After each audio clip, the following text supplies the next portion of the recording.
सुनै छियै कनी चाय बनाओ, मोन भरियाल लागि रहल अछि। आधा घंटा लागत। एकटा चाय बनाबे में आधा घंटा लागे छै कि? हे बेसी बात नहीं बनाओ, हमरा अखन बड़ काज है, टाइम लागत। एक कप चाहिए तो बनावे ला कहलहुँ।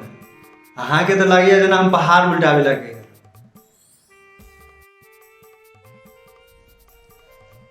बेसी तुक जोर के नहीं है तो अपने से बना कर पी ली। मिथिला में पति के विष्णुक अवतार कहल गेल, राम जी के दर्जा देल गेल, आ तिनका संगे ई व्यवहार। अहाँ जे राम छी ने तो हमहू सीता छी। जय सीता तय राम पुरुषोत्तम कहले। आ 14 बरस वन में रहले, नहीं तो 14 दिन में छिलमिला कर भाग गेल। छोड़ू, बात खत्म कर। बड़का राम बना लगले। मिथिलानी रहे ने तै, जब बंगाली या पंजाबी मराठी रहते तो वह वन में कल्ला पर मसाला चूर देने। सुनो, राम जी के समय में चाय नहीं चले, चाय नहीं पीवे छलखिन।